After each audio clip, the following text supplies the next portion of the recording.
So jana karibu sister yangu wawe, and it's like scaring me a lot because I've been seeing stories za huyo mtoto mwenye aliripiwa na babake alafu akarushwa kwa choo. Do you remember that kaga alikuwa Murang'a? Mara I've been seeing Tamara, kuna kwa kasichana kanaitwa Tamara, mara kuna Fems Thrift ule wa TikTok, like it's just a lot man. It's just a lot. So jana sister yangu alikuwa anatoka kazi around saa 2. Alikuwa shift ya jioni, so alikuwa anatoka kazi around saa 2. So akafika kwa stage. Nile time yenye unangoja gari haikuji, and then you're like acha nichukue bike, na ako kwa stage ya bike ya. So akachukua bike. Walikuwa wanatoka, I don't really want to say the place but why not, alikuwa anatoka hizo sides za Kiambu akikuja huku Gedhu.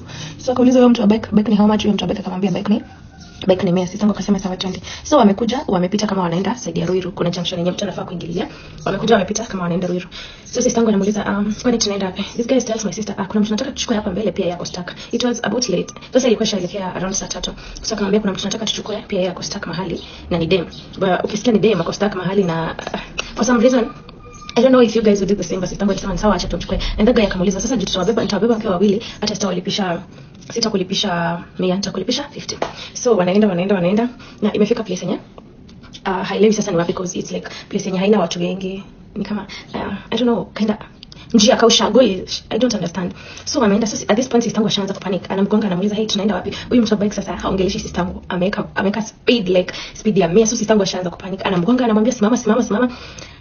Guys, walienda wakafika place yenye haina lights, haina anything, inakaa forest. Huyo kijana akasimamisha, huyo sijui alikuwa anasema anakaa mbaba mweusi, anakaa tu sijui aje, like you know baba wa bike, si kijana wa baba. Akamwambia shuka.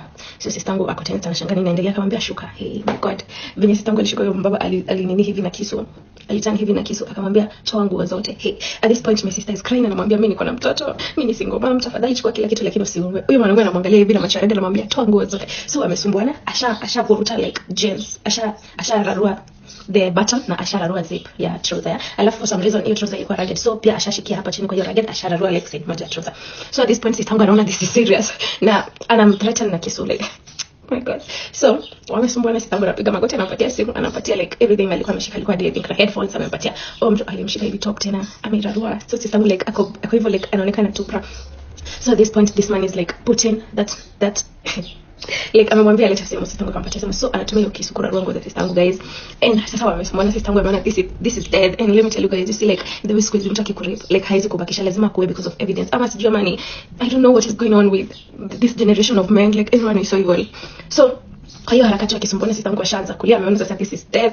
Another bike ikakuja, like ilikuwa imebeba mtu kwa hiyo street, I think ikawamulika, ikaona watu wanasumbuana na ikakuja hapo straight. Huyo mtu akaangusha simu yake and then akapotea. Akaangusha simu ya sister yangu na akapotea. Guys, hivyo ndio sister yangu alikuwa saved. Akachukua simu yake.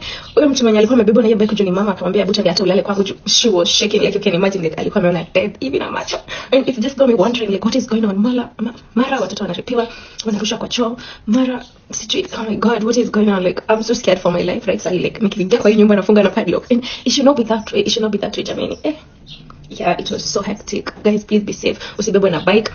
Ngoja mat, kama hakuna mat please, hata sijui kama Bolt Uber ni safe. Nimekuwa nikisikia stories, tembea nyumbani, I just don't know at this point. Ama ununue gari.